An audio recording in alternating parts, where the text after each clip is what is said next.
Hello जय हिंद प्यारे साथियों। देखिए आज हम लोग देखने वाले हैं क्लास 12th केमिस्ट्री का प्यार बच्चों 35 महत्वपूर्ण क्वेश्चन जो आपके बोर्ड परीक्षा के लिए काफी ज्यादा महत्वपूर्ण है। तो समझिए प्यार बच्चों, एक सेट आपका चल रहा है 35 ऑब्जेक्टिव का, जिसमें से आपको कमेंट करके बताना है कि जितना भी 35 क्वेश्चन हम आपको करवाने वाले हैं उसमें से पहले से कितने क्वेश्चन पते थे। ठीक है, बहुत महत्वपूर्ण क्वेश्चन है प्यार बच्चों। इस वीडियो को पूरे अंत तक देखिए और साथ में चैनल से पहली बार जुड़ जाए चैनल को सब्सक्राइब कर लीजिएगा, क्योंकि इसी प्रकार से आपको सभी सब्जेक्ट का मिल जाएगा, physics chemistry biology Hindi English सभी का। ठीक है, तो चलिए प्यारे बच्चों शुरुआत करते हैं बेहतरीन वीडियो का, एकदम जबरदस्त होने वाला आज का वीडियो। तो देखिए क्लास 12th केमिस्ट्री के अंतर्गत हम लोग देखने वाले 35 महत्वपूर्ण क्वेश्चन जो आपके आगामी बोर्ड परीक्षा के लिए काफी ज्यादा महत्वपूर्ण है। और मैंने अनुमान लगा लिया कि बिहार बोर्ड का एग्जाम 4 फरवरी को केमिस्ट्री का रहेगा। मान के चलो 2 तारीख के बायोलॉजी होगा, उसके बाद मैथ होगा, फिर फिजिक्स होगा, केमिस्ट्री होगा, आगे पीछे थोड़ा हो सकता है 5 तारीख तक, लेकिन होगा। ठीक है, तो चलिए प्यारे बच्चों यहाँ से देख लीजिए। यहाँ पर पहला नंबर क्वेश्चन है कि बेसिस से इकाई सेल में 200 संकुलन क्षमता कितना होता है। तो निकालना भी सिखा दिए हैं, फिर भी हम आपको ट्रिक दे रखे हैं कि बेसिस यानी कि बॉडी सेंट्रल क्यूबिक सेल, मतलब प्यारे बच्चों पिंड केंद्रित इकाई सेल, मतलब कहने का मतलब काय केंद्रित इकाई सेल में संकुलन क्षमता कितना होता है।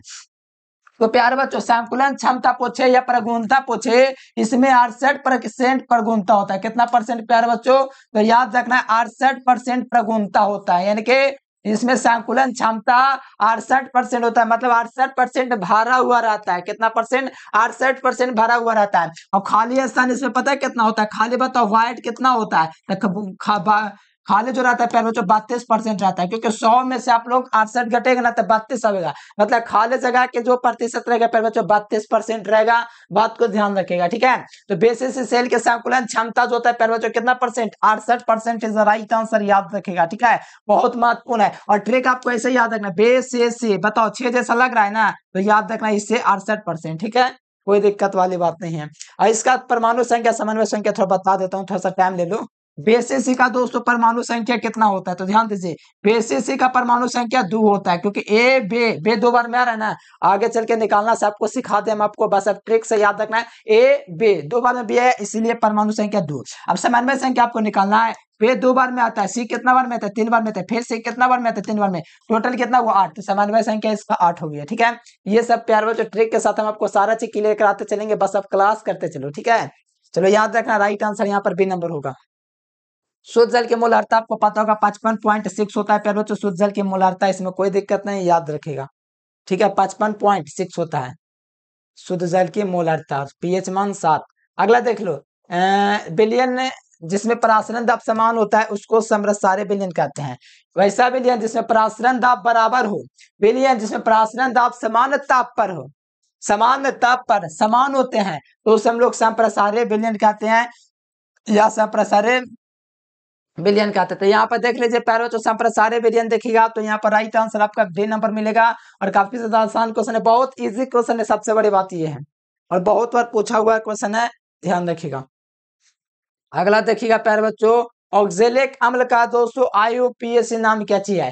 तो ऑक्जेलिक अम्ल होता है एक फॉर्मिक अम्ल होता है। ठीक है, फॉर्मिक अम्ल का सब लोग जानता है मेरे प्यारे बच्चों, क्या चीज होता है इसका IUPAC नाम, क्या चीज होता है एथनोइक, फॉर्मिक अम्ल का होता है मेथनोइक अम्ल, और एसिटिक अम्ल का IUPAC होता है एसिटिक एथनोइक अम्ल। ठीक है, उसी प्रकार ऑक्जेलिक अम्ल का दोस्तों IUPAC नेम होता है एथेन डाइओइक अम्ल होता है। क्या होता है एथेन डाइओइक अम्ल होता है, इसलिए ध्यान में रखिएगा, ऑप्शन सी हो जाएगा। ऑक्जेलिक अम्ल का IUPAC नेम होता है एथेन डाइओइक एसिड। ठीक है, राइट आंसर सी नंबर।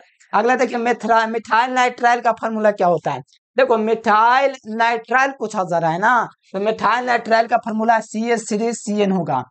ठीक है, बात को ध्यान रखिए। मिथाइल आइसोसाइनाइड पूछेगा तो यहाँ पर हो जाएगा, लेकिन यहाँ पर आपका मिथाइल नाइट्राइल डायरेक्ट पूछेगा तो आपको याद रखना CH3CN जो है ये मिथाइल नाइट्राइल का फॉर्मूला है। ठीक है, और यहाँ पर इथाइल नाइट्राइल ये दिया गया, ये नहीं होगा, ये एथाइल आइसोसाइनाइड नहीं होगा।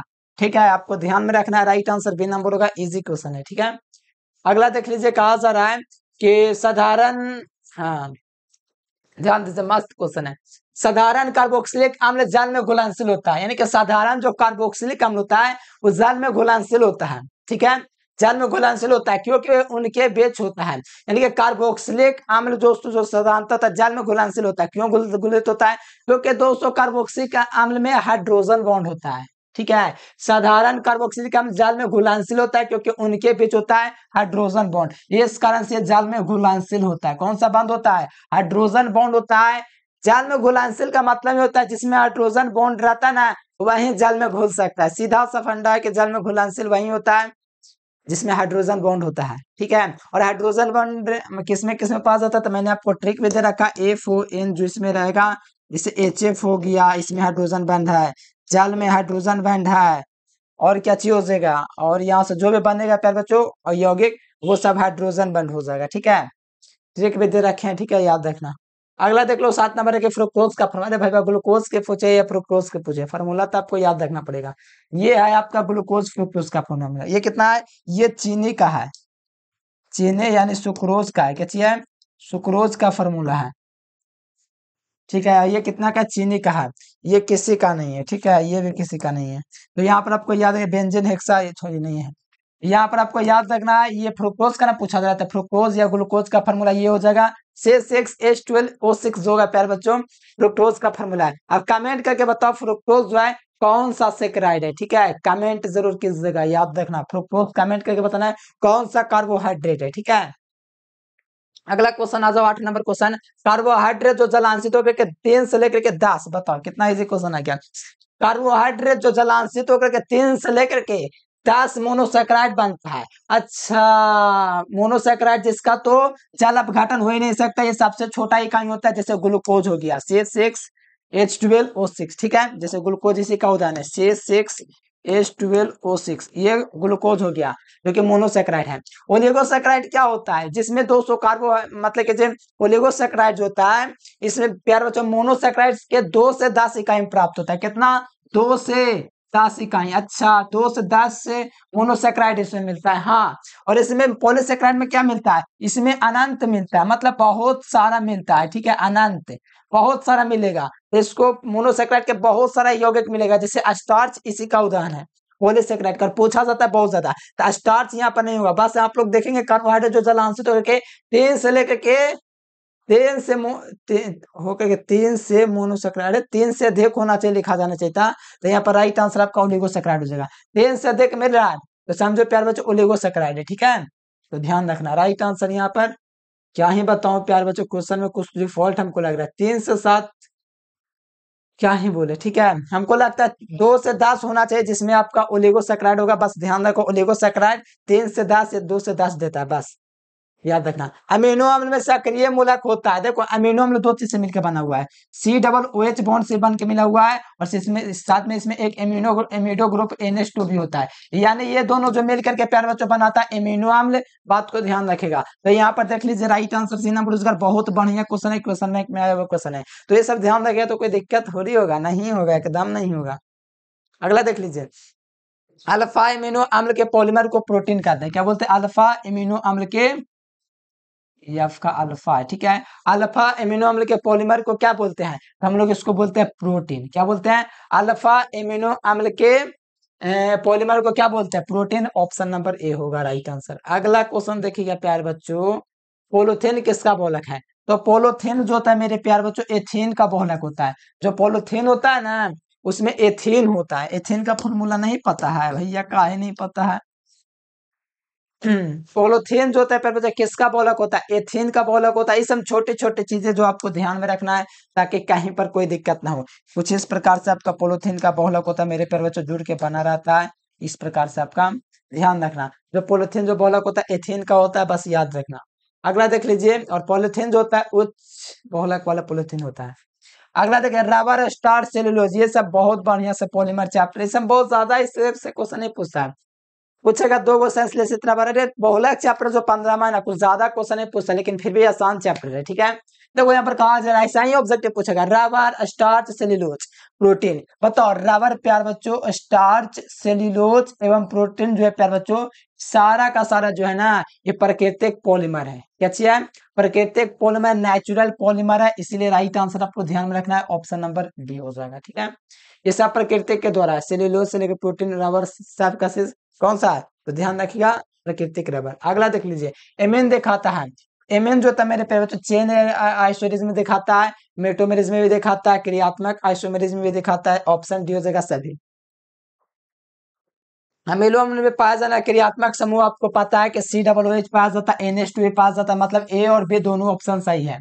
अमीनो अम्ल जो होता है मेरे प्यारे बच्चों ध्यान रखना, इसमें बॉन्ड COOH भी होता है और NH2 दोनों होता है किसमें, तो अमीनो अम्ल में राइट आंसर डी नंबर ध्यान रखिएगा। अगला क्वेश्चन आइए, निम्न में से कौन ज्यूटर आयन बनाने में समर्थ है, बताइए।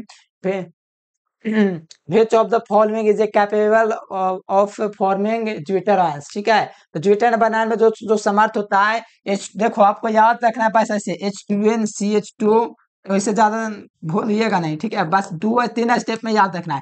H2NCH2COOH ये जो होता है प्यार बच्चों ज्यूटर आयन बना लेता है। अब ज्यूटर आयन क्या है ये आपका थोड़ा डिप में, लेकिन बहुत अच्छा क्वेश्चन है। ज्यूटर आयन बनाता है जो मानव में जो समर्थ है प्यार बच्चों H2NCH2COOH जो होता है ये ज्यूटर आयन बनाने में समर्थ है। बड़े बार क्वेश्चन आया है। ये क्वेश्चन बताओ प्यार बच्चों कि टेफ्लॉन, पॉलीस्टोन तथा न्यूप्रियोन ये सभी का सभी कौन बोहलक है, ये आपको कमेंट बॉक्स में कमेंट करना है, ठीक है।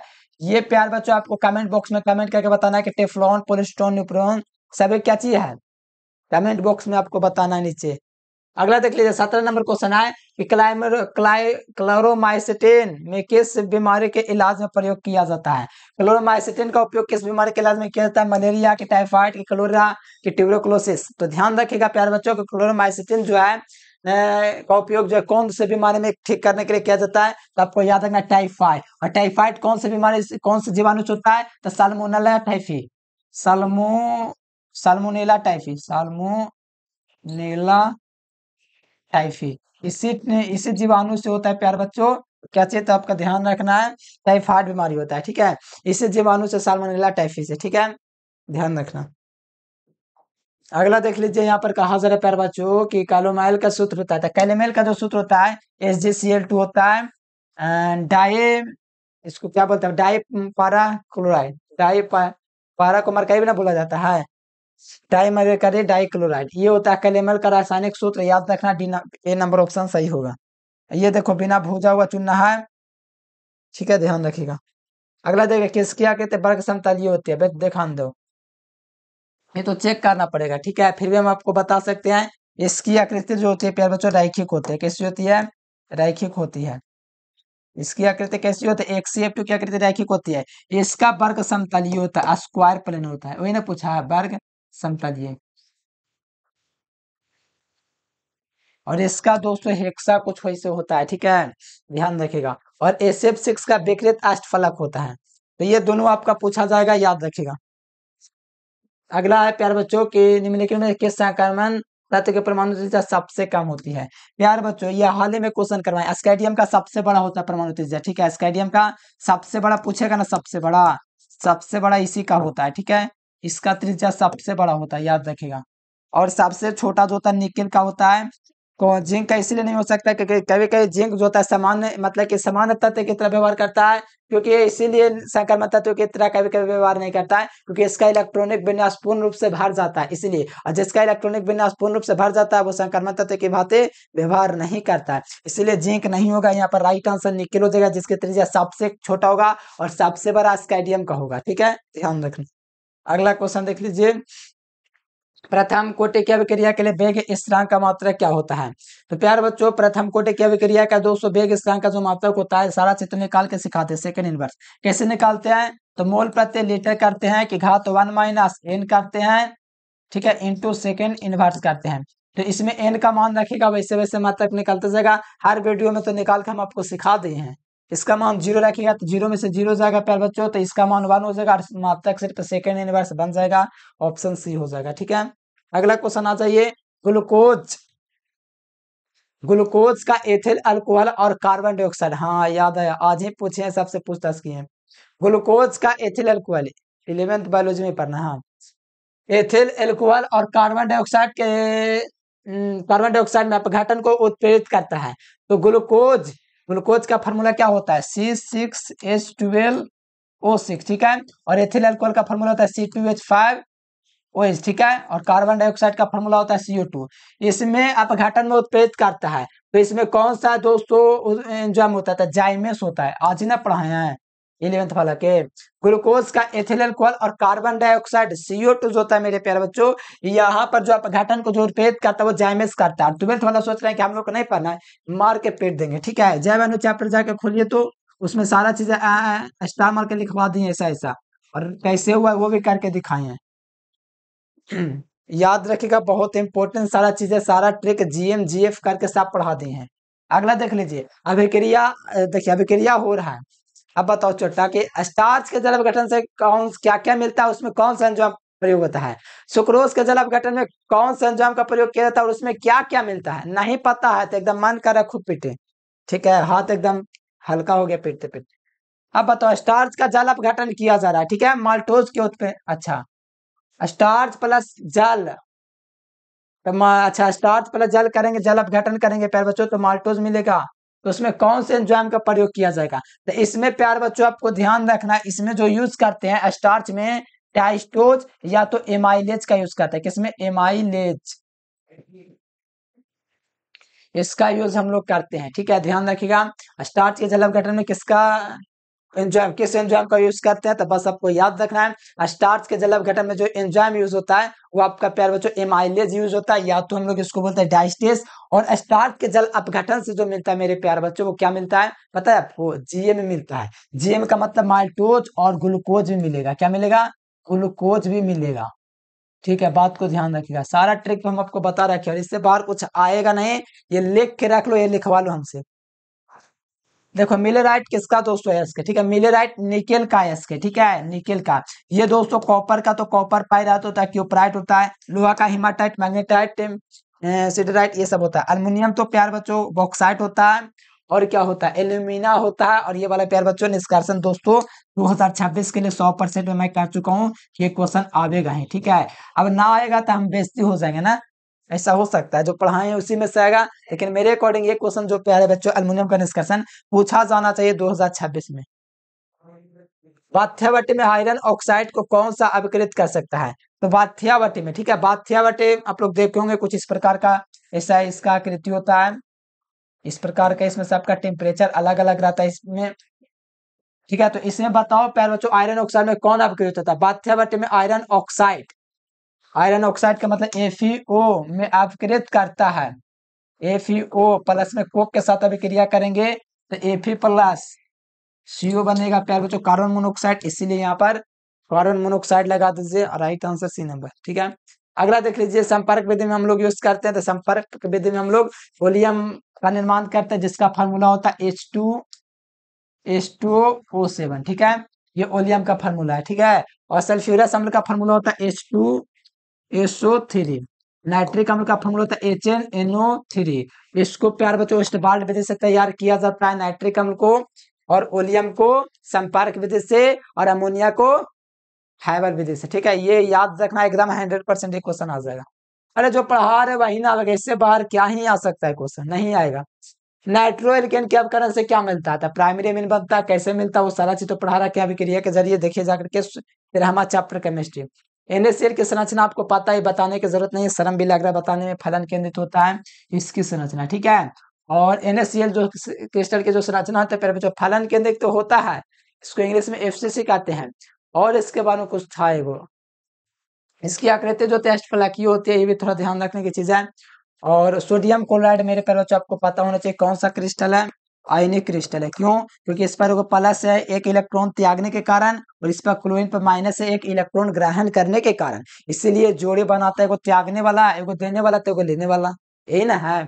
इसलिए जोड़े बनता है, एगो देता है, एगो लेता है, तो इस प्रकार से आपका सोडियम क्लोराइड सेटिस्फाइड हो जाता है, क्योंकि इसको एक इलेक्ट्रॉन त्यागना है और इसको एक इलेक्ट्रॉन को लेना है, तो ये दोनों में अपने में हो जाता है, तो इसलिए सोडियम क्लोराइड आपका आयनिक क्रिस्टल हो जाएगा, ठीक है। चलिए आज अगला अगला देखिए प्यारे बच्चों 29 नंबर क्वेश्चन जो आपको दिख रहा है, बहुत ही अच्छा क्वेश्चन है और बहुत इजी क्वेश्चन है कि द्रवित, द्रवित का मतलब समझते हैं, द्रवित विलयन है, ठीक है।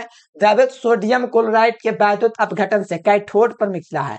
देखो कैथोड पर जो मिलेगा ना मेरे प्यारे बच्चों, सोडियम मिलेगा, ठीक है।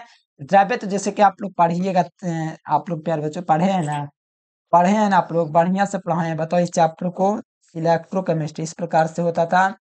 क्या चाहिए आपका, इलेक्ट्रोड है, ठीक है। इसमें एक धनोड होता है, एक ऋणोड होता है, तो इसमें सोडियम क्लोराइड को डालेंगे मेरे प्यारे बच्चों, तो इसमें सोडियम, जो कैथोड पर मुक्त होता है सोडियम और एनोड पर मुक्त होता है से दोस्तों क्लोराइड। ठीक है, ध्यान रखना ऑप्शन सी बी।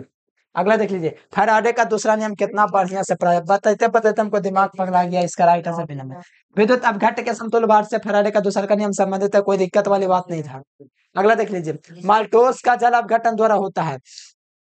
माल्टोस जल अपघटन द्वारा होता है। माल्टोस के जल अपघटन द्वारा क्या होता है प्यारे बच्चों, बताओ तो। माल्टोस का जल अपघटन की बात किया जा रहा है तो यहाँ पर आप लोग सोचो क्या हो जाएगा, ग्लूकोज मैनोस। ठीक है, इसका आप लोग थोड़ा कमेंट करके बता दीजिए प्यारे बच्चों, माल्टोस का जल अपघटन द्वारा क्या होता है। ग्लूकोज ही होना चाहिए। ठीक है, लिखवाए होंगे। चलिए, रिथोंडे के किस कमी से होता है, तो रिथोंडे प्यारे बच्चों विटामिन ए की कमी से होता है। विटामिन ए का रासायनिक नाम रेटिनॉल होता है। विटामिन बी का रासायनिक नाम थायमिन होता है और विटामिन बी की कमी से बेरी बेरी होता है, मतलब भूख ना लगना। विटामिन सी का रासायनिक नाम विटामिन सी का रासायनिक नाम एस्कॉर्बिक अम्ल और इससे होने वाला रोग अस्कॉर्बिक। विटामिन डी का रासायनिक नाम दोस्तों होता है कैल्सिफेरॉल और इससे होने वाला रोग रिकेट होता है। ठीक है, विटामिन ए की कमी से कौन सा रोग होता है, कमेंट बॉक्स में बताइएगा। और इसका रासायनिक नाम क्या है बता देना, टेको क्या होता है। अगला, फिनॉल निर्माण में किसके लिए, फिनॉल निर्माण में किसके निर्माण में प्रयुक्त होता है, तो बेकलाइट का यूज करते हैं। अरे बहुत बढ़िया से पढ़ा चुके हैं, पता है ना कौन सा चैप्टर, बहुलक चैप्टर। ठीक है, जाके पढ़िए थोड़ा, कितना मजा आता है सब चैप्टर पढ़ने में। कोई चैप्टर नहीं है एकदम 12th का कि खराब लगे पढ़े में। हाँ, हम बोल सकते हैं आप लोगों को खराब लगा होगा चैप्टर आपका प्यारे बच्चों 9वां है, क्योंकि 11th का बेसिक है उसमें, 11th का बेसिक आप लोग पढ़े नहीं है, इसीलिए कह सकते हैं 9वां वाला थोड़ा हार्ड लगा होगा। ठीक है, फिर भी बहुत आसान है 9वां चैप्टर। क्लोरोमिन टी है। ठीक है, क्लोरोमिन टी जो है मेरे प्यारे बच्चों, ये एंटीसेप्टिक दवा, घाव वगैरह होता है ना उसमें यूज होता है, एंटीसेप्टिक दवा। चलो 35 नंबर क्वेश्चन, लास्ट क्वेश्चन है। इसका ऑक्सीकरण संख्या निकालेंगे ना, यही वाला बात कर रहा था, 9वां चैप्टर का क्वेश्चन है। इसका 0 जगह आंख मूंद के कहेंगे, क्योंकि निकेल को मान लेंगे एक्स। ठीक है, और इसको मानेंगे प्यारे बच्चों, ध्यान दीजिए, एक्स मानेंगे जिसको निकालना रहता है। प्लस में कोबाल्ट का होता है प्यारे बच्चों 0 होता है चार्ज इस पर, इसलिए बराबर में 0, क्योंकि कोई चार्ज नहीं है। एक्स प्लस 0 बराबर 0, तो प्यारे बच्चों एक्स का मान 0। ऑप्शन नंबर बी क्या हो जाएगा, बी नंबर। अरे निकेल जहां पर देख जाना था, अधिकांश स्थिति में 0 ही हो जाएगा, बस आंख मूंद के लगा के चलिए ना, नहीं आता बनाने तो भी। ठीक है, तो चलिए प्यारे बच्चों कमेंट करके बताइए वीडियो आपको कैसा लगा, साथ में चैनल को सब्सक्राइब करके बेल नोटिफिकेशन ललका दबा के मन कीजिए हल्का, और इस नंबर पर व्हाट्सएप मैसेज करके व्हाट्सएप ग्रुप में आपको जुड़ जाना है। ठीक है, तो हाँ ठीक है, तो कमेंट करके बताओ वीडियो आपको कैसा लगा, कमेंट करके 2-3 बस लिख दीजिए। नहीं लिखेगा तो समझ लेंगे आपको एबीसीडी नहीं आता है। चलिए प्यारे बच्चों आज के लिए इतना है। Thanks for watching this video. जय हिंद, वंदे मातरम।